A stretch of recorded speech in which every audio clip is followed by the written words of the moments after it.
Cher Monseigneur, chers confrères et sœurs, chers amis, le thème de cette dernière conférence, persévérer dans l'espérance, n'est pas exempt de paradoxes. Persévérer, c'est marcher lorsqu'on a précisément envie de ne pas marcher, de s'arrêter. Espérer, c'est attendre un bien, c'est tendre vers un bien que l'on sait précisément difficile à obtenir, dont l'obtention est mêlée de périls, d'embûches, de difficultés, de peines. Persévérer dans l'espérance, c'est s'engager dans une marche dont l'issue est certes heureuse, mais parsemée d'embûches. L'espérance, comme la persévérance, comme le combat, comme l'héroïsme, sont à la jonction du bien et du mal. C'est un premier paradoxe. Un regard rapide sur les œuvres du Père Calmel met toujours un autre paradoxe.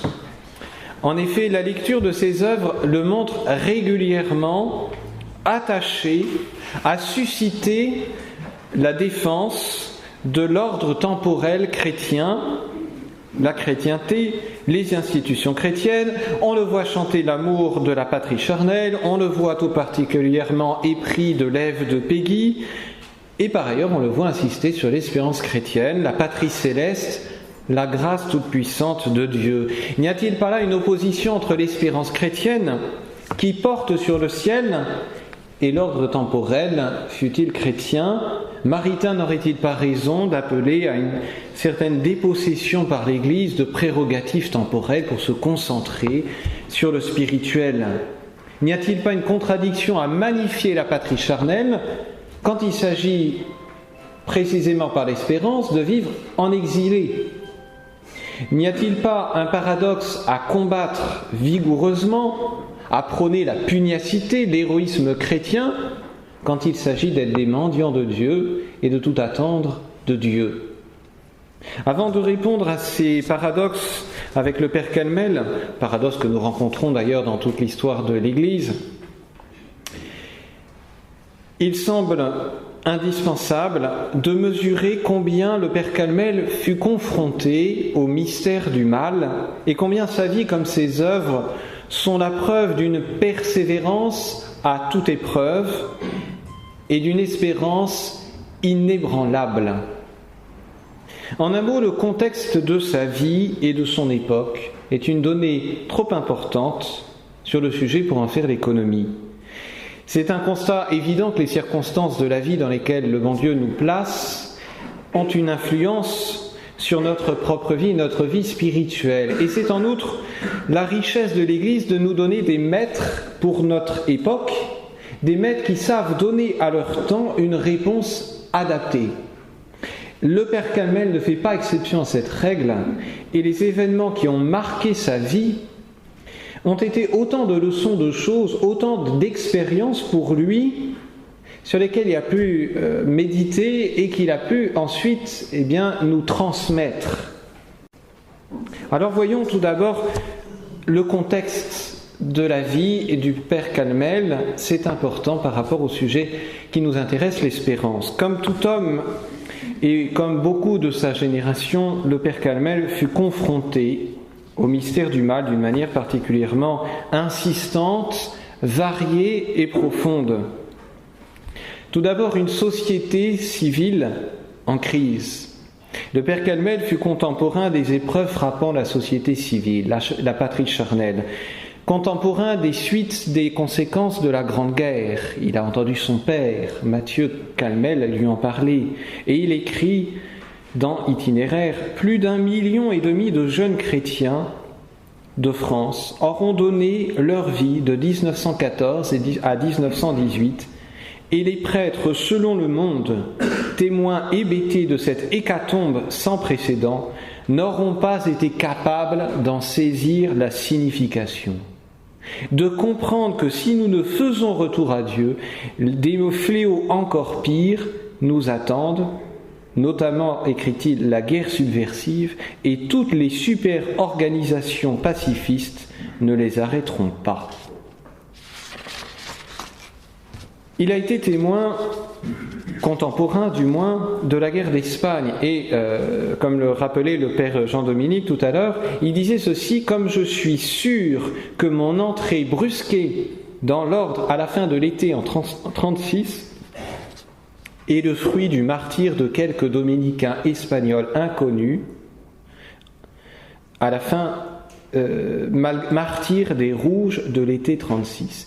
Il a été témoin de la guerre de 40, témoin des scènes de l'épuration, témoin de la guerre d'Algérie. On a entendu M. Davion nous en parler tout à l'heure. Dans sa correspondance privée, il parle du gouvernement de l'époque comme d'un fléau pire qu'Attila. Et il écrit dans Itinéraire: l'État français, après avoir fait ce qu'il faut pendant un siècle pour empêcher l'évangélisation de l'Algérie, aura finalement, dans un parjure atroce, livré la nation algérienne au terrorisme systématique. Et devant cela, des prêtres n'auront rien fait d'autre, ou peu s'en faut, que de palabrer sur la majorité des peuples. Ils auront été les témoins des plus grandes persécutions subies par l'Église depuis ses origines, et ils seront demeurés indifférents au témoignage des martyrs. Or, le père Calmel, homme de cœur, fut particulièrement attaché à sa patrie charnelle, ne serait-ce que par ses origines paysannes, dont il était fier, à juste titre. Il parle de sa patrie charnelle, et on le voit écrire sur la France chrétienne, sur nos saints nationaux, Saint Louis, Sainte Jeanne d'Arc, Sainte Thérèse. Les épreuves qui ont frappé son pays, sa terre, ne sont sans doute pas sans influence providentielle sur le soin avec lequel il a traité du temporel et de la nécessité de refaire une chrétienté ou des îlots de chrétienté. Société civile en crise, Église en crise. Le père Calmel fut un témoin de la condamnation de l'Action française. On en a parlé, il était séminariste à l'époque. Et s'il ne s'est pas investi dans la controverse, celle-ci lui donna matière à réflexion. Entre autres, celle-ci, entre les deux modernismes, il y a eu la sauvage condamnation de l'Action française. Dans cette affaire lamentable, un pape très autoritaire n'arriva pas à comprendre que ces opérations répressives, étant menées comme il le fallait, n'auraient d'autre issue que désastreuse. D'abord, écrasement des catholiques attachés au syllabus, les antilibéraux. Ensuite, l'avènement d'un épiscopat non opposé aux erreurs modernes. L'émergence dans son ordre de courant progressiste. On en a parlé, ce fut pour lui une épreuve blessante, une souffrance de voir son ordre auquel il était si attaché de voir cet état. Il a vu avec sa clairvoyance les signes avant-coureurs de la crise. Il a été témoin de l'instauration tyrannique, subversive, on en a parlé, de la nouvelle messe. Il a été l'ami de ces prêtres, bons religieux, religieuses persécutés. En un mot, il a été le témoin de la révolution sans précédent qui heurta l'Église. Et il fut lui-même victime dans sa propre existence d'une mise à l'écart, d'une relégation sociologique, pour reprendre son expression, d'une vie d'un moine qui, aux yeux du monde, pourrait sembler gâchée. Avouez que dans ce contexte, il y a de quoi perdre le nord, c'est-à-dire la foi. Il y a de quoi perdre courage, c'est-à-dire la force. Il y a de quoi perdre pied, c'est-à-dire l'espérance. Il y a de quoi perdre la paix, la joie, c'est-à-dire l'union à Dieu par la charité. Et vous voyez comment la Providence a préparé la réflexion du Père Calmel en raison de tous ces événements. Et vous voyez également combien le Père Calmel est proche de nous à travers tous ces types d'épreuves, éprouvé dans l'amour de son pays qu'il voit livré à des mécréants, éprouvé dans l'amour profond qu'il a pour l'Église, qu'il voit livré à la Révolution, éprouvé dans sa vie parce qu'il est en but à ceux qui le considèrent comme un exclu, comme un marginal, un Don Quichotte, il prend l'image, au XXe siècle.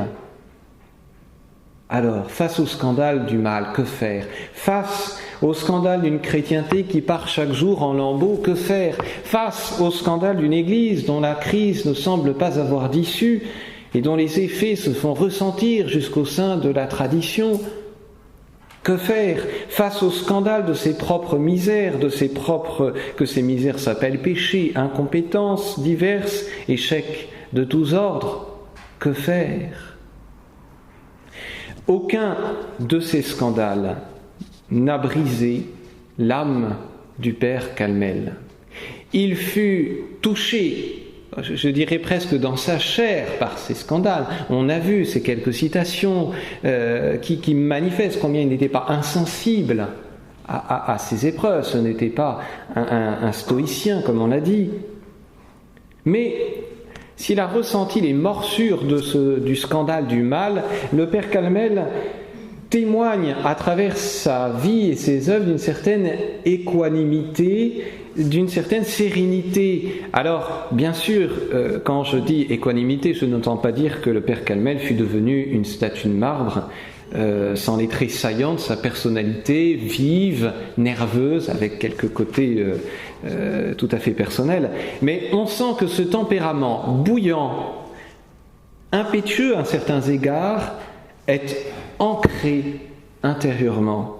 On sent que l'ardeur de son âme n'est que l'écoute d'un cœur aimant et d'un cœur suffisamment pacifié pour ne pas être déstabilisé au fond de son âme. Chaque épreuve, chaque événement douloureux ont été pour lui une source de réflexion, de mûrissement et d'approfondissement. Et c'est déjà là où le père Calmel a un héritage à nous confier. Car enfin, ces scandales dont il a été témoin, il n'a pas été le seul à être témoin de ces scandales. Et pourtant, il fait partie de ces rares à avoir gardé cette hauteur de vue et cette paix intérieure. Il est pour nous une leçon car il a eu cette réflexion profonde sur les événements de sa vie. Est-ce que tous ceux de sa génération, on peut en dire autant, est-ce que tous ont eu cette réflexion sur les événements dont ils étaient témoins, acteurs, spectateurs? Et voilà déjà une bonne leçon que nous donne le Père. Réfléchir, nous poser pour penser aux événements dont nous sommes les témoins, dont nous sommes les spectateurs, réfléchir aux événements de notre vie, essayer d'avoir ce regard, cette vision de haut. Mais avant d'aller plus loin, j'aimerais souligner l'abondance des pages du Père sur le sujet qui nous occupe. Si je me limite aux ouvrages qui ont paru de son vivant ou après sa mort, on trouvera bien évidemment des pages très fortes, explicites sur l'espérance, comme dans les royaumes du mystère de la grâce. Son livre posthume, la théologie de l'histoire, son livre écrit de son vivant, la théologie de l'histoire, est presque un plaidoyer pour l'espérance. La revue itinéraire ne manque pas d'appel à l'héroïsme et à l'espérance chrétienne. Il y a au moins un article sur l'espérance chrétienne. Le titre même de l'ouvrage, Sur nos routes d'exil, les béatitudes. Rien que le titre manifeste cette vigueur de l'espérance chez lui. La brève apologie pour l'Église de toujours comporte une annexe « Fils de l'Église en temps d'épreuve ». Le premier chapitre du livre, selon l'Évangile, est un appel à croire aux béatitudes promises par le Christ. Il dit croire est un acte aux promesses du Christ, croire, une formule approchante, croire aux promesses du Christ est un acte de courage. Il faut avoir le courage de croire aux promesses du Christ. Belle formule. Et le Père a souvent écrit sur la persévérance et l'espérance. Il est donc temps d'ouvrir ces écrits. En bon dominicain et théologien, le bon Père enracina son apostolat d'espérance dans des vérités de foi. Et c'est le premier point sur lequel nous commençons. Son espérance est éclairée par la foi. Avant de voir l'objet de l'espérance et les conséquences qu'en tire le Père Calmel, il est important de souligner que le Père Calmel a fondé son espérance sur la lumière de la foi. Il consacre toute une annexe de sa brève apologie à expliquer la subordination des révélations privées à l'enseignement de la foi. Pas de goût du merveilleux chez le Père, pas non plus de méthode Coué ou d'optimisme béat. Où est-ce qu'il trouve son espérance? Où est-ce qu'il ancre son espérance? Dans la foi, dans la vérité de la foi. Et ça se manifeste notamment dans les premières lignes révélatrices de son ouvrage Théologie de l'Histoire. Le mystère de l'iniquité est à l'œuvre dès à présent, écrivait saint Paul à la jeune chrétienté de Thessalonique, voilà bientôt 20 siècles. Lecteur qui comprenait, non sans angoisse, la signification actuelle de ces paroles de l'apôtre, c'est pour vous que j'ai composé ces chapitres. Mais je les ai d'abord composés pour moi-même, ces chapitres de spéculation et d'exhortation. Je n'ignore pas, on sent toute l'expérience, la tentation même qui a sans doute effleuré plus d'une fois l'âme du Père, je n'ignore pas qu'il est facile de perdre pied, de se laisser abattre à la vue des puissances d'apostasie universellement envahissantes.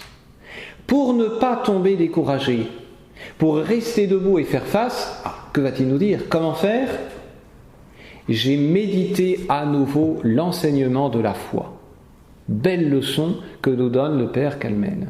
Pour ne pas tomber dans le désespoir, pour ne pas perdre pied, méditer à nouveau l'enseignement de la foi au sujet de l'histoire des hommes, me laissant éclairer et réconforter par cette vivante lumière. Il écrit dans un article « Même après les expériences désespérantes rapportées dans les souvenirs de Drummond, il reste autre chose à faire que désespérer. On voudrait le dire très bas, et notez la délicatesse du Père Calmel, on voudrait le dire très bas par crainte d'indiscrétion et pour ne pas exaspérer encore des êtres nobles qui arrivent au bout de la résistance spirituelle. Il reste à croire en Jésus-Christ, avec une foi assez forte pour devenir agissante, pour travailler encore à ce que la France, la chrétienté, continue. Si le diagnostic, écrit-il dans Itinéraire, de la décadence contemporaine est poursuivi in conspectu Dei, et Jésus Christi, sous le regard de Dieu, nous ne risquons pas de nous laisser aller au désespoir.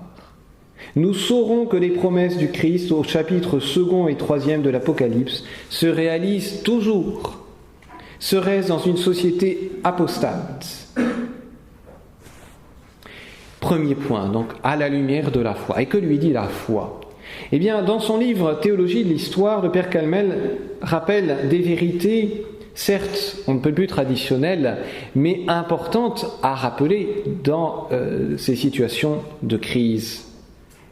L'un des premiers rappels est celui du contexte historique de la crise. Au lieu de se focaliser sur les années qu'il vit ou sur quelques décennies du XXe siècle, le révérend Père s'élève à la considération de l'économie entière du salut, de ces événements majeurs que sont la création, l'existence du péché originel, le mystère de la rédemption, le jugement à venir, les grandes étapes de l'économie du salut. Et c'est à cette lumière, il le rappelle, qu'il faut juger et situer les événements présents. Pour prendre un exemple tiré de l'historiographie, vous savez qu'on divise l'histoire en plusieurs branches. Il y a l'histoire économique, il y a l'histoire sociale, l'histoire politique, l'histoire institutionnelle, l'histoire religieuse. On parle de l'histoire bataille, on parle de l'histoire événement. Alors l'histoire événement, c'est l'histoire qui se porte sur des faits ponctuels qui ont dévié le cours d'une nation. Par exemple, le coup d'État du 18 Brumaire, un acte ponctuel mais qui a une importance dans l'histoire. Et puis il y a l'histoire longue durée. L'histoire, ce sont les dominantes lourdes de l'histoire, durables de l'histoire, l'importance de la religion, de la civilisation, du caractère national, l'histoire climatique, l'influence climatique, bien sûr l'histoire de l'Afrique par exemple, l'importance de la religion bouddhistes ou hindouistes, eh bien, pour ces populations.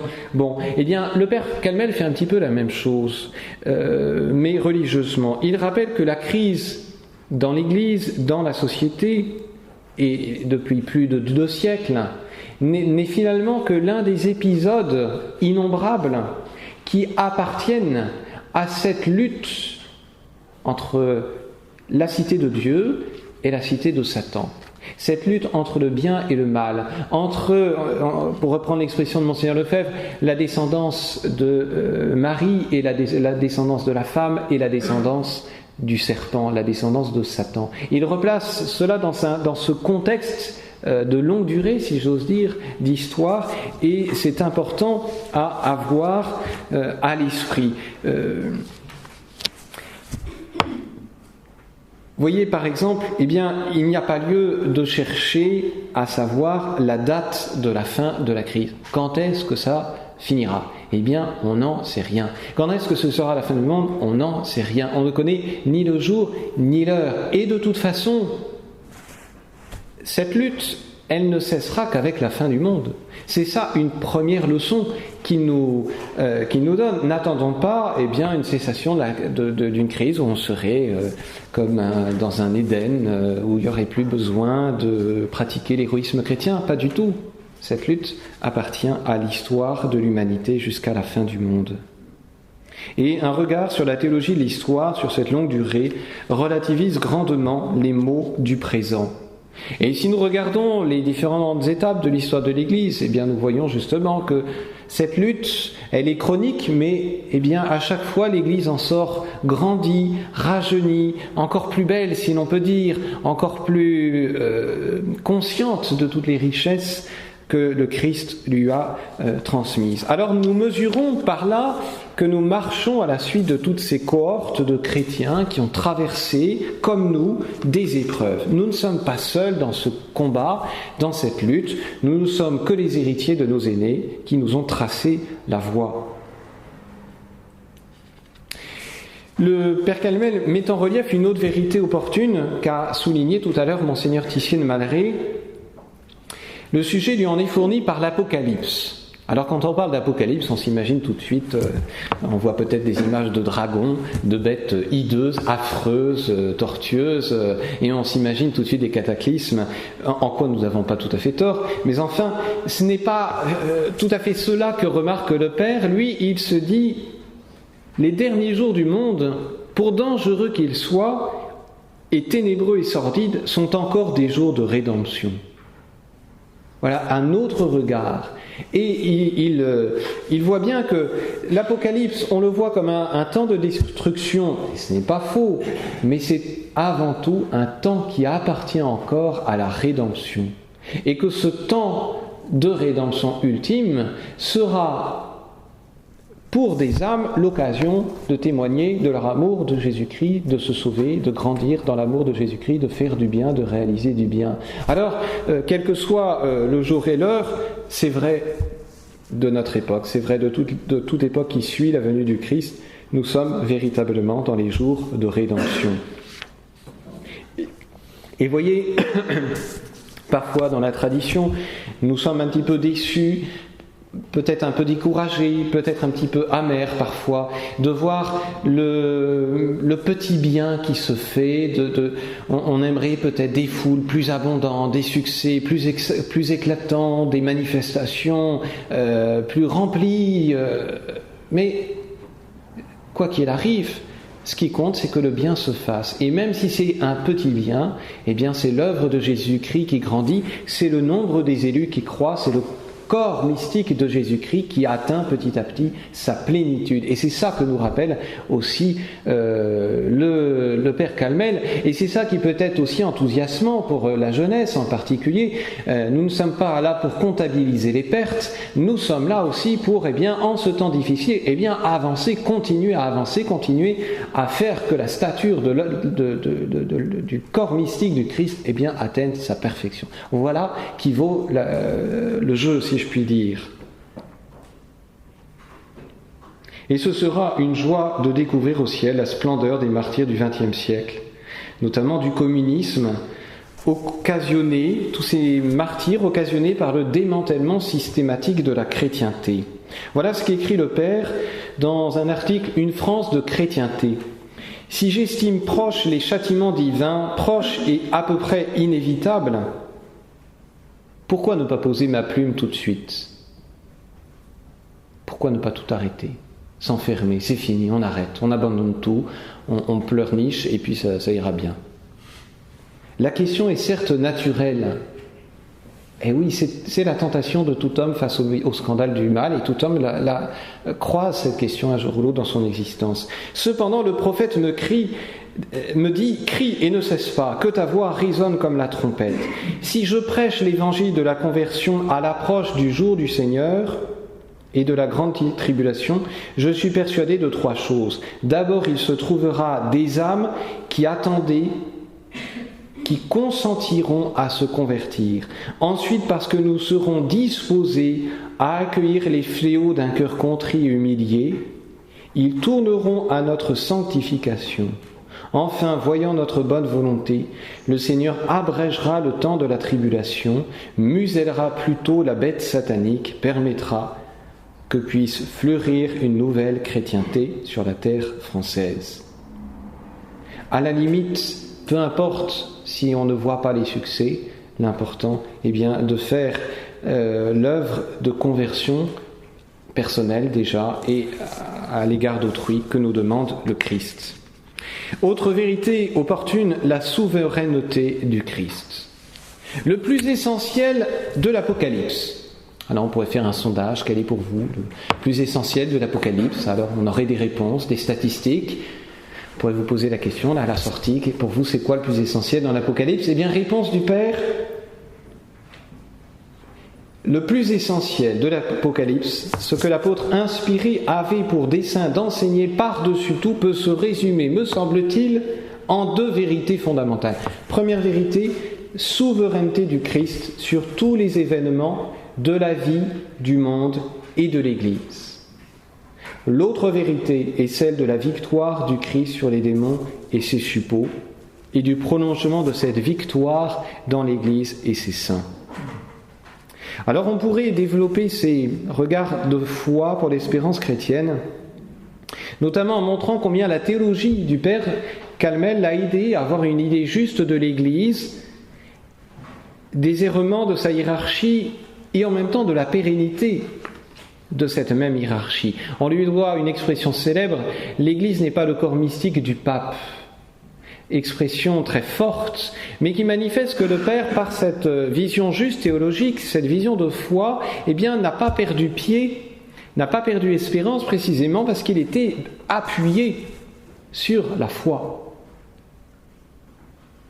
Et vous voyez que le Père Calmel n'est donc pas un vendeur d'espérance à bon marché, d'un christianisme, pardonnez-moi l'expression qu'on utilise, christianisme bisounours, au goût de guimauve gélatineuse. Non, son espérance s'enracine dans l'esprit de la foi, dans les vérités les plus solides du christianisme. Cette foi va l'aider à bien voir la nature de l'espérance. Pour comprendre la nature de l'espérance chrétienne et en quoi elle est la réponse au problème du mal, du moins une des réponses majeures, il en rappelle l'objet. La première vérité qu'il faut avoir à l'esprit quand on parle de l'espérance chrétienne, c'est l'objet surnaturel qu'elle vise. L'objet de l'espérance est proprement surnaturel et théologal. Il consiste dans la vie éternelle, la félicité éternelle avec Dieu dans le Christ. L'espérance chrétienne porte sur la patrie céleste, sur Dieu possédé dans l'éternité.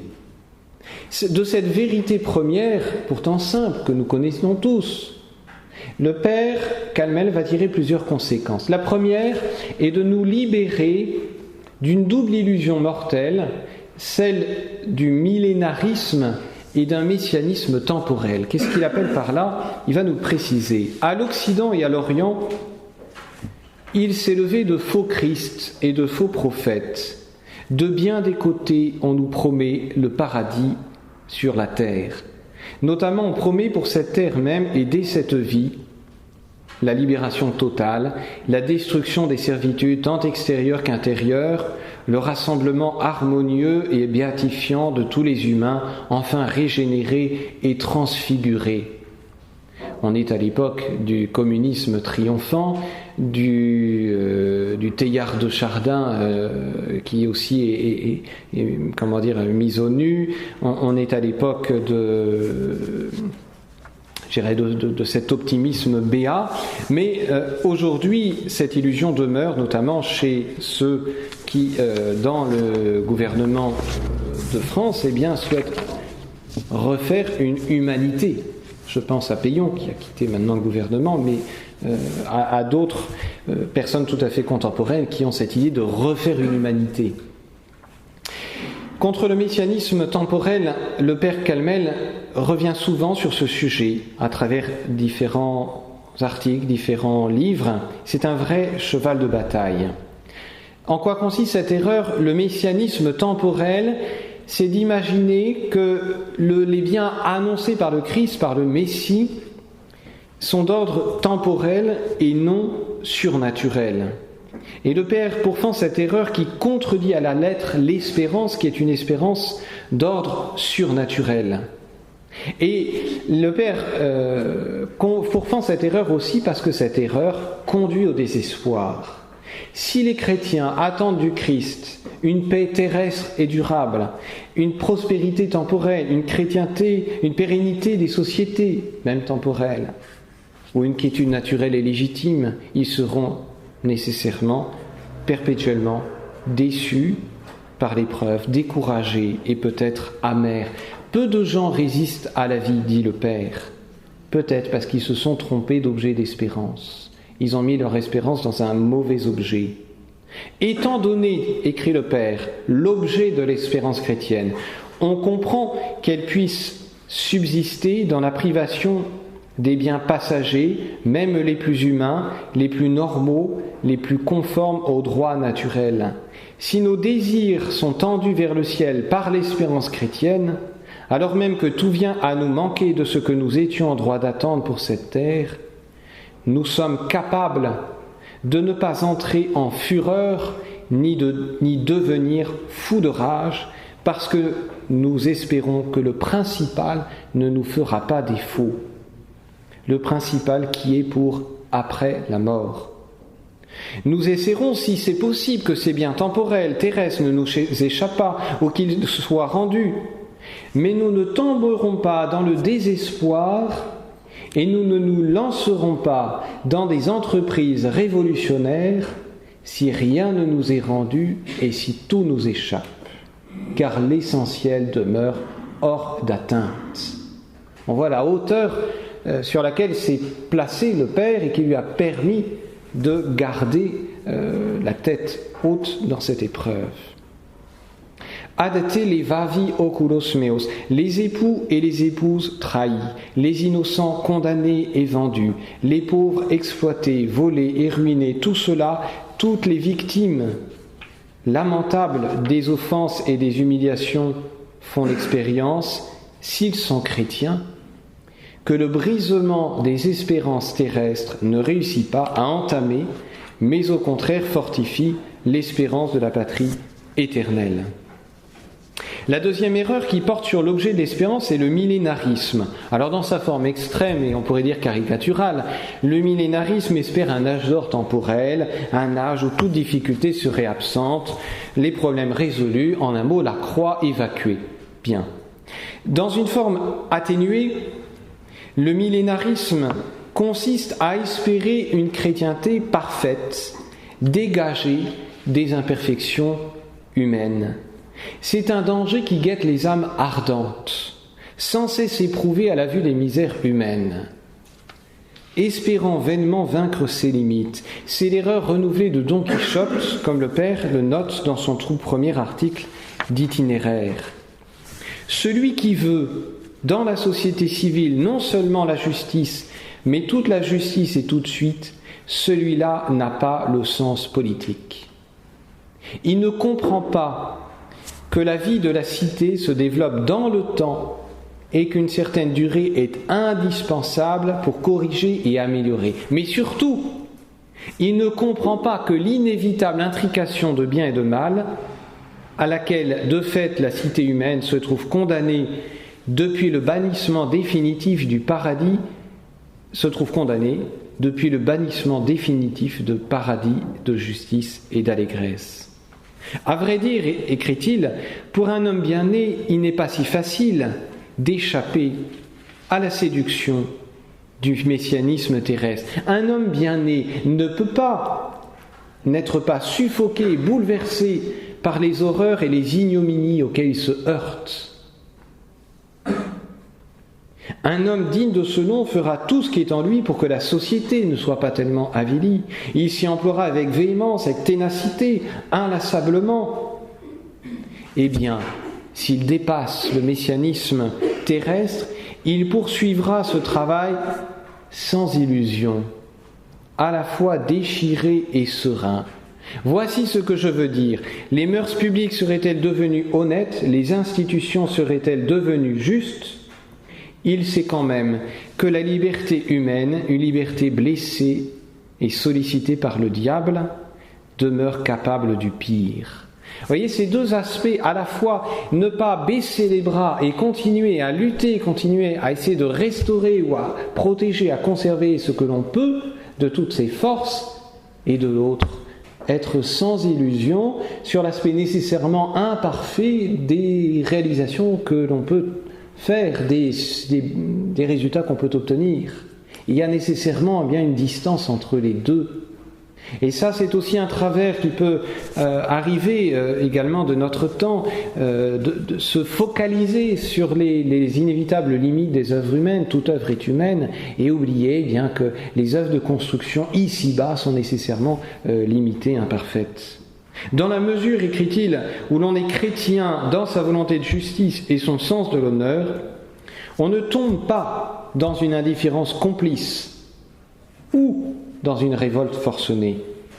On travaille à instaurer une cité de justice et d'honneur, et voilà la clé, en tenant les yeux fixés sur le Fils de Dieu qui fut flagellé et crucifié. On comprend alors que s'il y aura toujours des victimes, Jésus-Christ est proche des victimes les plus lamentables, et c'est ce qui permet de ne pas désespérer des ignominies de cette terre. Il ne s'agit donc pas d'être indifférent au mal, mais de ne pas trop espérer de ce monde et même d'une société chrétienne. Et il dit cela sur la France: il est une espérance humaine qui n'est pas sage, celle qui attend des sociétés qu'elles progressent sans arrêt et qu'elles ne soient pas mortelles. Cette vérité est dure, mais toute vérité rend libre. C'était en songeant à ces billevesées présomptueuses et pour les rabattre que Bainville disait: rien ne va de plus en plus, et les cyprès ne montent pas jusqu'au ciel.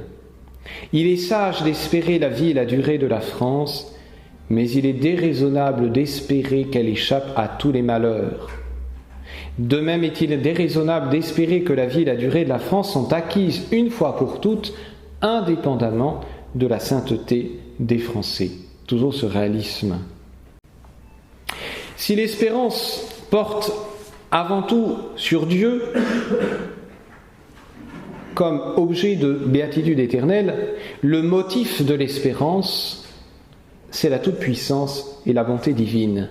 Espérer, c'est attendre Dieu, c'est l'objet, on attend Dieu, mais c'est aussi attendre de Dieu, car c'est Dieu qui nous donne cela. Et il revient sans arrêt, très souvent, sur ce rôle de la grâce, ce secours de la grâce. Il ne faut rien moins qu'un accroissement de ferveur spirituelle pour ne pas s'exaspérer ou se briser dans cette situation violente en subissant cette relégation. Comment ne pas tomber dans le désespoir? Comment garder cette espérance chrétienne? Un accroissement de ferveur spirituelle. Mais la grâce du Christ est assez forte pour donner de persévérer dans le témoignage à rendre. La grâce fait que le désir de sanctification se tient à la hauteur de la fermeté dans la résistance. La grâce donne aussi de voir que si Dieu permet un mal aussi grand que celui qui afflige actuellement l'Église, c'est en vue du plus grand bien de ceux qui veulent demeurer fidèles. L'espérance chrétienne porte sur un ciel à venir et les secours qui sont promis sont des secours surnaturels. L'espérance chrétienne n'exclut donc ni la croix, ni les dénûments, ni les privations, ni les épreuves. Il parle de la solitude redoutable, du privilège d'avoir à aimer sans appui et sans intermédiaire. Le Père Jean-Dominique parlait tout à l'heure de cette épreuve de la foi et l'épreuve de l'espérance. La nuit de la foi, c'est cette foi qui est purifiée et qui va croire d'une manière de plus en plus, divine, c'est-à-dire qui ne va aucunement s'appuyer sur rien d'humain. Eh bien, l'espérance théologale, la perfection de l'espérance théologale, l'espérance purifiée, c'est une espérance qui met uniquement son espoir en Dieu, sans appui humain. Alors quand les appuis humains disparaissent, quand la hiérarchie de son ordre disparaît, quand la société civile, les institutions chrétiennes disparaissent, quand les amis flanchent, quand les étoiles du ciel tombent, les appuis humains disparaissent. C'est là que l'espérance se purifie. C'est là que l'espérance s'appuie véritablement sur Dieu, parce que tout autour, le vide se crée, et c'est là que l'espérance croit dans une âme. Ce rôle entre la croix et l'espérance. Cette phrase, elle est très juste. Dénouement, le privilège d'avoir à aimer, c'est vrai de la charité, c'est vrai de la foi et c'est vrai de l'espérance. Il le dit pour la charité, mais c'est vrai de l'espérance. Le privilège d'avoir à aimer sans appui et sans intermédiaire. Et c'est quand il s'irritait quand on louait Dieu, quand on louait trop Pie XII. Et le pape, on magnifiait trop Pie XII. Et il disait une phrase approchante, je n'y ai pas pensé avant, sinon je l'aurais noté. Vous serez bien attrapés quand vous aurez un pape qui ne sera pas un pape comme Pie XII. Oui. Vision finalement un peu trop humaine de l'Église qui s'attache trop à la personne du pape, fût-elle de qualité comme Pie XII. Et lui, aller plus haut, plus loin, plus profondément. Cette espérance, elle n'est pas fondée sur une personne, elle est fondée sur Dieu et sur l'Église. Et là aussi, ça peut être on parlait tout à l'heure de ces personnages de premier plan, le Père Calmel, Monseigneur Lefebvre, et ces personnages qui, pour certains, furent charismatiques. Ça reste malgré tout des appuis humains, même si ce sont des instruments de Dieu, des instruments de salut, mais malgré tout, il faut aussi apprendre à se sanctifier, à tenir droit sans appui charismatique, sans personnalité forcément de premier plan qui émerge apparemment et s'appuyer sur Dieu. C'est aussi ça, la perfection de l'espérance. Vous serez bien attrapés. Et espérer, c'est attendre de Dieu, c'est tendre vers Dieu. Oui, c'est attendre Dieu, c'est attendre de Dieu et c'est tendre vers Dieu. Espérer, c'est attendre de Dieu, et donc, si le ciel est le but fondamental de toute l'existence chrétienne, si l'objet de l'espérance, ce bien qu'on attend, c'est le ciel, alors ce bien, cet attrait du bien, entraîne un poids, une inclination, une tendance. Et c'est pourquoi l'espérance chrétienne, enfin même tout espoir, implique une tendance, un mouvement vers l'objet. L'espérance, dit le Père, est une tendance ferme et assurée vers un bien absent et ardu, mais cependant accessible. L'espérance est donc tout, sauf une attitude passive. La mystique du canapé.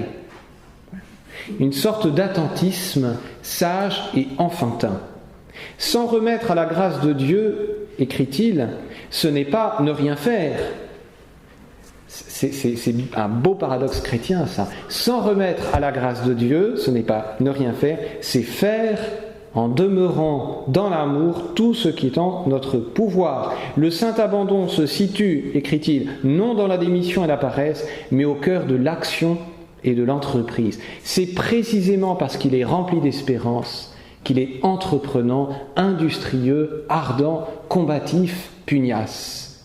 Pas seulement, Mais l'espérance lui donne cet élan, cette tendance.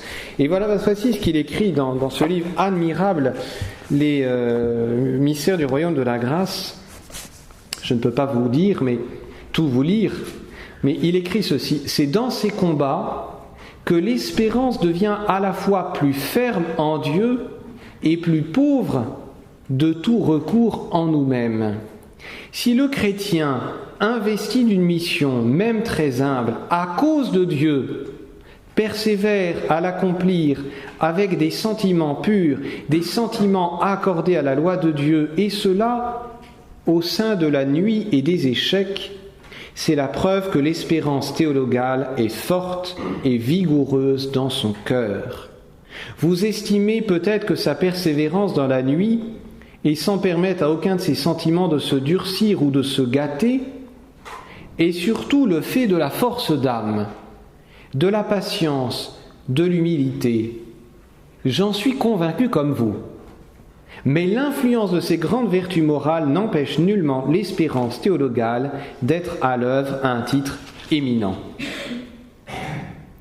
C'est également un effet de l'espérance, car si l'on n'attendait pas fermement le paradis, et si d'autre part on n'avait pas conscience que Dieu nous demande cette fidélité pour nous accorder le paradis, bref, si l'on manquait d'espérance, sur quoi donc appuyer l'élan et fonder le courage pour continuer la lutte avec des sentiments dignes de Dieu?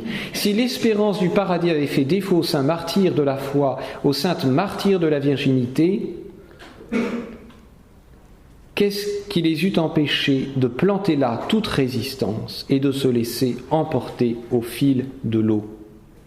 Et il va plus loin, il y a une considération politique, il parle du combat in genere dans la vie chrétienne, mais il dit aussi l'évêque qui, fatigué de s'opposer à l'hérésie, se résigne à quitter son poste pour se ménager une retraite plus ou moins confortable. On dit seulement, et c'est bien assez grave, que ce faire prêcheur ou cet évêque ou tant de chrétiens qui, devant l'échec d'une mission temporelle voulue de Dieu, se conduisent comme ces hommes d'église. On dit que si l'élan vers le ciel chez les uns et les autres avait été plus généreux, il eût empêché le courage de retomber. Vous voyez, comme l'espérance va le conduire à combattre pour la cité temporelle aussi, les institutions temporelles. Vivre de l'espérance, c'est combattre. L'espérance se purifie dans le combat. Il y revient à plusieurs passages. Il a cette formule: nous espérons en paix et non pas dans le sommeil. C'est bien dit. On ne s'étonnera donc pas de l'insistance avec laquelle le révérend père insiste tant sur l'héroïsme. Et ce sera notre dernière partie, davantage rattachée peut-être à la persévérance.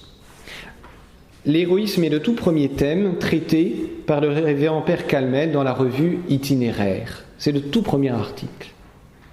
Ce n'est pas explicitement l'espérance ni la persévérance, mais l'héroïsme est étroitement lié à ces deux vertus. C'est la réponse adéquate au scandale du mal et la poursuite du bien. L'héroïsme aurait tout aussi bien s'appeler charité, fidélité, combat, mais il prend ce caractère d'héroïsme qui lui donne une saveur particulière. Qu'est-ce que représente pour le Père l'héroïsme? Je vous renvoie sur nos routes d'exil où il développe ça à l'envi, mais il me semble qu'on peut l'expliciter par une formule qu'il affectionnait: aller au bout de sa grâce. Aller jusqu'au bout de nos possibilités dans les domaines même exigus qui demeurent en notre pouvoir. Que le prêtre fidèle, Monseigneur Tissier nous a lu ce passage tout à l'heure, qui est apte à instruire et à prêcher, absoudre et dire la messe, aille jusqu'au bout de son pouvoir et de sa grâce. Que la sœur enseignante aille jusqu'au bout de sa grâce. Chacun à notre poste et selon les lois particulières de notre mission, soldat ou maître d'élèves, maître d'école, agriculteur ou magistrat ou petit employé dans une entreprise babylonique, nous essayerons de promouvoir le renouveau chrétien de la France. Alors bien entendu, cette expression aller au bout de la grâce, je dirais, c'est toute la vie surnaturelle, toutes les vertus, bien sûr. C'est donc aussi l'espérance, les vertus sont connexes. Et cette espérance, cet héroïsme,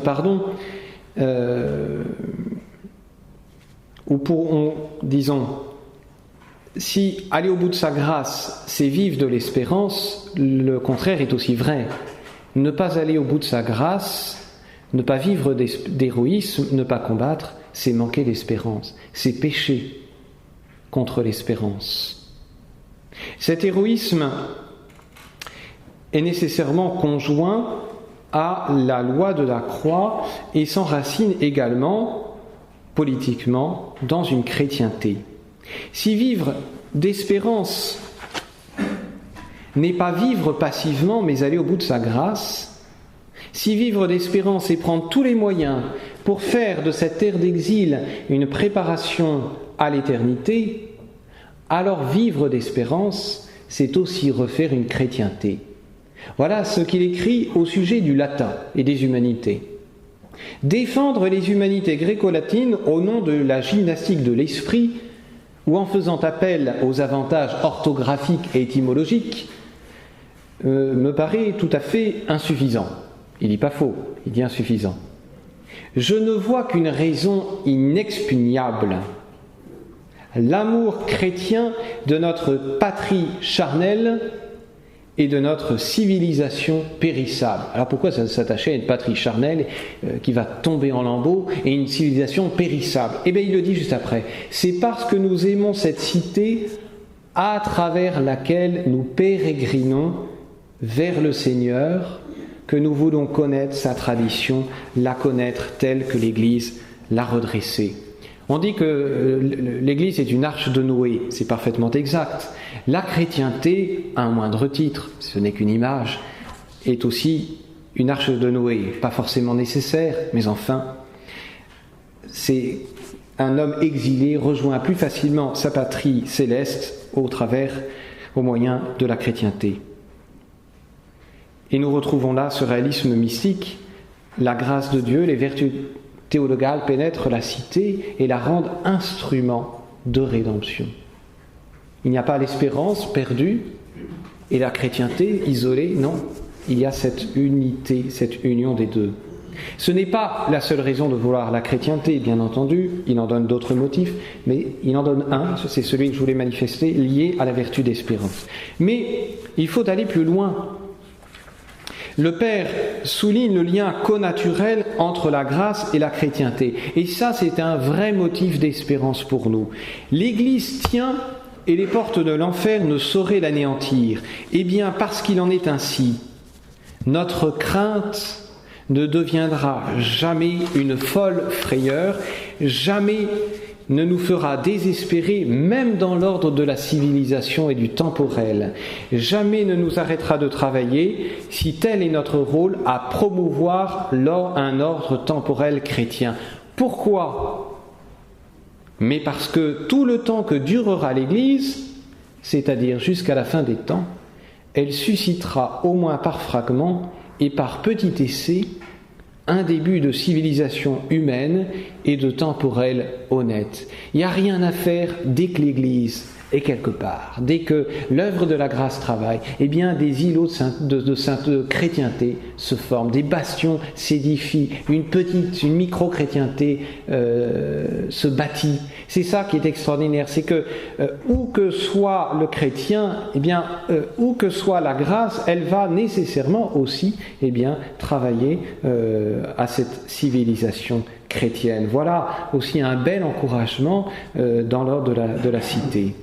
Cela veut dire que le fatalisme est aussi un péché, que le découragement à tout niveau dans la cité, en particulier, en est un.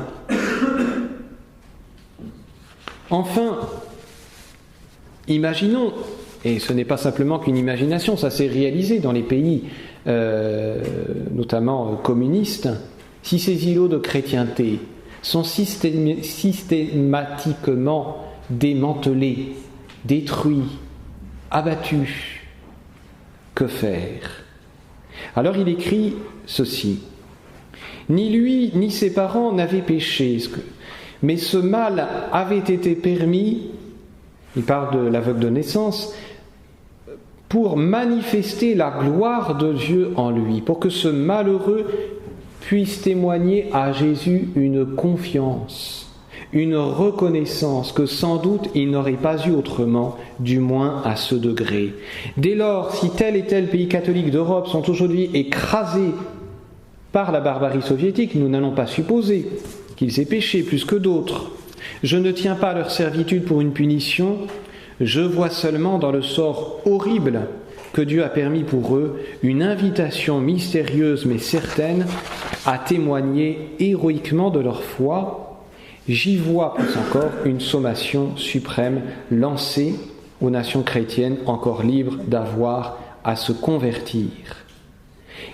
Et il écrit sur la tombe de Psicharie: les troupes sacrifiées, privées de renforts, manquant de vivres, abandonnées par leur chef, après avoir été jetées dans un combat sans issue, les troupes sacrifiées sont des troupes radieuses lorsqu'elles sont animées de l'espérance surnaturelle des saints martyrs. Te martyrum candidatus laudat exercitus Domine.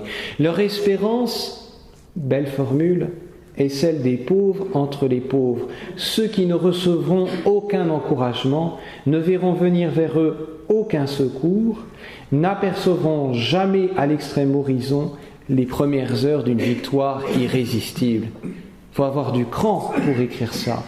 Il faut avoir une espérance trempée.